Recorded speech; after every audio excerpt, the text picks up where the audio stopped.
the fourth king of Bhutan, when he was a teenager, had cast some doubt on GDP as the sole means of elevating people's living standard.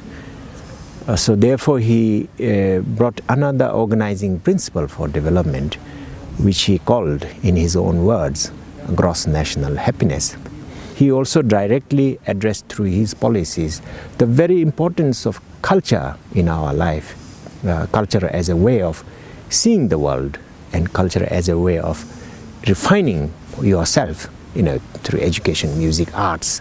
Those are the kind of skills which are needed by cultivation for greater happiness. So his policies addressed all those 9 dimensions of gross national happiness. And the notion of happiness is intimately, of course, related to the impact of your behavior on others. So it is not completely happiness bound up with the individual himself and his satisfaction of pleasure. So it is much broader. So we want to know now systematically through data what are the relationships, linear or non-linear relationship, between happiness so broadly defined on the one hand and the factors which cause it. So we do surveys every 3 years, and out of the survey results are released through web, through media, and findings of the surveys are presented to the ministries here in order to adapt, if possible, their policies if it is a bit deviant from the course recommended by GNH survey. The second purpose is to inform policy, so that the policies are aligned with the need of the people for also happiness and well-being, through the 9 dimensions. But there are other purposes of government, no dispute about that. But in any government's, any state's function, what we are saying is happiness must be a goal. What's your hope? What's your vision? What would you really like to see come from this? For the world as a whole, as we know, it is commonly understood now that 2 things are a problem in the world. One is that development may not be sustainable in the way we think about it, in the way we pursue it.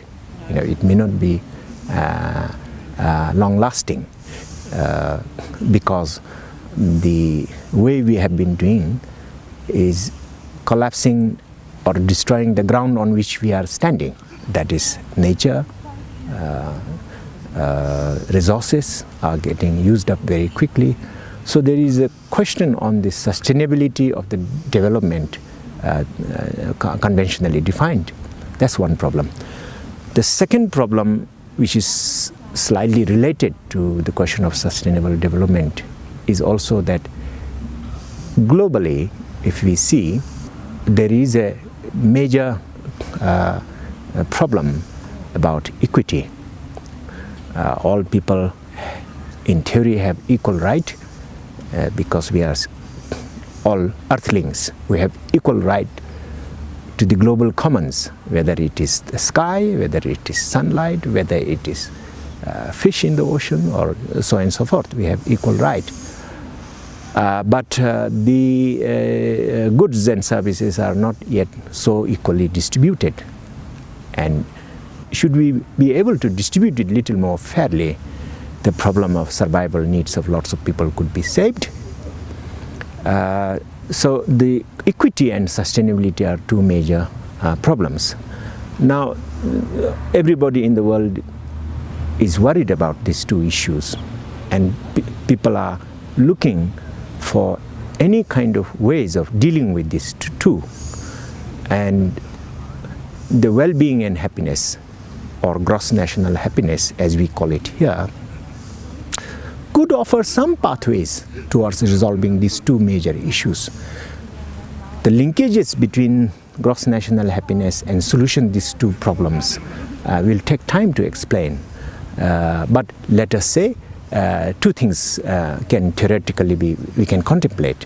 One is that we change the goal of societies to happiness and well-being and minimize the role, not eliminate, minimize the role of wealth generation without consideration for equity, without consideration for environment, etc., to minimize it little bit more, minimize it. Just now it is the supreme kind of goal and the purpose, it seems, So people say that we need to expand the cake, otherwise we can't solve the problem, etc. But to replace this sort of thinking with happiness and well-being, which is a satisfaction of which is not necessarily always through maximization in goods and services. This is the important point. We need to satisfy basic needs,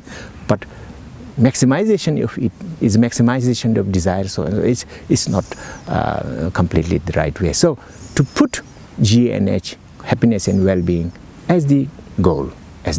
So the goal shift now from GDP, for example, to well-being and happiness.